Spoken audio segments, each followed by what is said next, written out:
வெள்ளை எள்ளு இந்த கப்பால் 1 கப்பு. ஓகே. எண்ணெய் விடாதைக்கு சரி பொன் கலரில் வறுத்து எடுக்கவும். ஓகே. அடுத்து என்னதுமா? உளுந்து.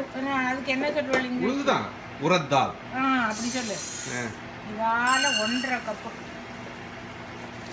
இது பெரிய கப்பு. இதுக்கு முன்னாடி பெரிய கப்பு. இது அளவு. இது 1 கப்பு. இது முன்னாடி போட்ட வெள்ளை எள்ளு வந்து 1/2 கப். அப்படி நீங்க அத இங்க மெஷர்மென்ட் இருக்கு. இப்போ உளுந்து உடைக்காத உளுந்து 1 கப். ஆமா. 1.5 கப்பு போட்டுருக்கேன். ஓகேவா? இது கொஞ்சம் நேரம் ஆகும் வறுக்கிறது. இதுவும் பொன் கலர்ல வறுக்கணுமா? பொன் கலர்ல எண்ணெயை விட்டு வறுக்கணும்.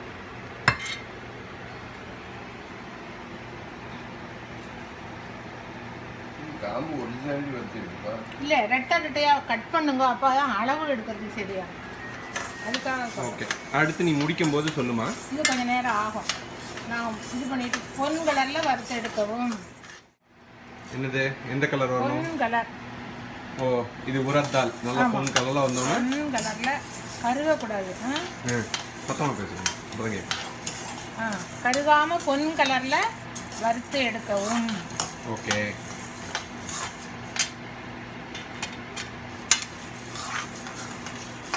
ஒன்று போல் இப்படி கிண்டிகிட்டே இருக்கணும்.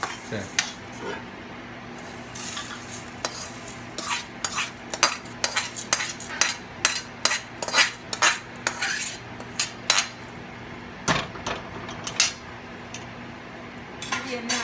அங்கேயே போட்டிருப்பாரு. ஒரு நிமிஷம் காமி.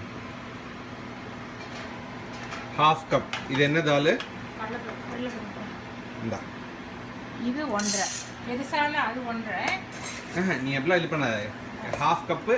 அந்த 1/2 கப்பில் 1/2 கப்பு திருப்பி 1/4 கடலைப்பருப்பு. அது என்ன இங்கிலீஷில்? சன்னா தால். சன்னா தால். கொஞ்சம் அவ்வளோதான்.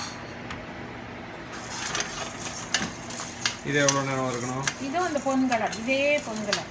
ஓகே. இந்த கலர் மாறி ஒரு பொன் கலர் வரும்போது. ஓகே. இது டைம் எடுக்குமா இல்லை டக்குன்னு முடிஞ்சிருமா? இது கொஞ்ச நேரத்துக்கு முடியும். அதை விட கம்மியாக முடியும். சரி. ஓகே. இந்த கலரா? பொன் கலர் தான். ஓகே. எண்ணெய் லைட்டாக எண்ணெய் விட்டு பொன் கலரில் வறுத்து எடுத்துடலாமா? நீ ஆச்சுன்னா எடு. ஆச்சு. ஆனால் உனக்காக வேண்டி அப்படி வச்சுருக்கேன். எல்லாத்தையும் ஒரே இதில் போட்டு வச்சுக்கிறேன். எல்லாம் அடியில் எள்ளு இருக்கு. ஓகே. 3 ஒரே இதில் போட்டு வச்சுக்கிறேன். வந்து எண்ணெய் விட்டுருக்கேன் லைட்டாக.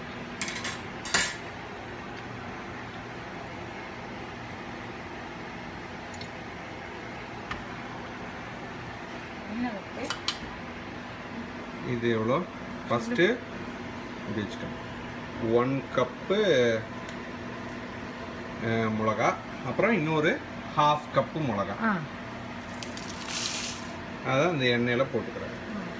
காரத்துக்கு ஏதாப்புல 1 கப்பும் போடலாம். காரம் லைட்டாக வேணும்னா. சரி. இது எப்படி போடணும்? போடு. போடலாமா? ஸோ 1 கப்பு காரம் கம்மியாக வேணுங்கிறவா வெறும் 1 கப் போட்டால் போதும். 1 கப்பு போட்டால் போதும். கொஞ்சம் காரம் ஜாஸ்தி வேணுங்கிறவா 1.5 கப்பு. ஆமாம். நம்மளுக்கு நார்மலாக நீ 1.5 கப்பு போடுவேன். 1.5 கப்பு போடுவேன். அது கொஞ்சம் காரம் ஜாஸ்தியாக இருக்கணும்னு எனக்கு ஒரு இல்லை. இது வரைக்கும் நான் அப்படி தெரிஞ்சா தெரியல எனக்கு.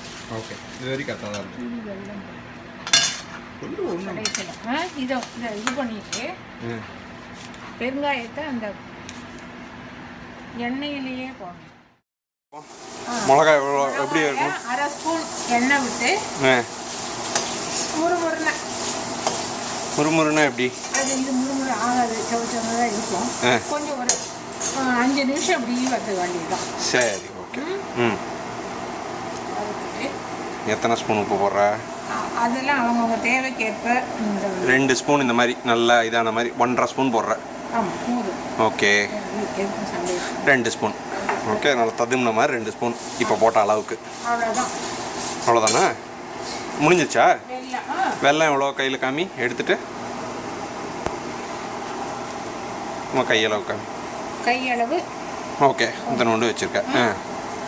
சும்மா அப்படி அங்கே வச்சுக்கிறேன். ஆறுனதுக்கப்புறம் எல்லாம் சேர்த்து. ஓகே. அது அடுத்து கடற்கரைன்னு அது நீ அரைக்கும் போது அடுத்துக்காரு. கடைசியில் அடுப்பை ஆஃப் பண்ணவும். முதலில் அடுப்பை ஏற்றால்தான் அடுப்பை ஆஃப் பண்ண முடியும். எல்லாத்தையும் சேர்த்து போட்டு கொரன்னு அரைக்கணும். மிளகா பிடிக்கி எப்படி இருக்கு கம்மி தூக்கி இந்த கன்சிஸ்டன்சி ஓகேவா? ஆச்சா? ஆச்சு, அவ்வளோதான். வாசம் போகாதைக்கு டப்பாவில், பிளாஸ்டிக் டப்பாவில் போட்டு வைக்கணும். 2 நாள் கழிஞ்சு காரம் வந்து கம்மியாகும். ஃபர்ஸ்ட் நாள் பார்க்கறதோட 2 நாள் கழிஞ்சு காரம் கம்மியாக இருக்கும். 2 நாள் கழிஞ்சு கம்மியாகும். ஓகே, அதை அப்படியே தூக்கி கம்மி பார்ப்போம் ஒரு இதில். ஓகே.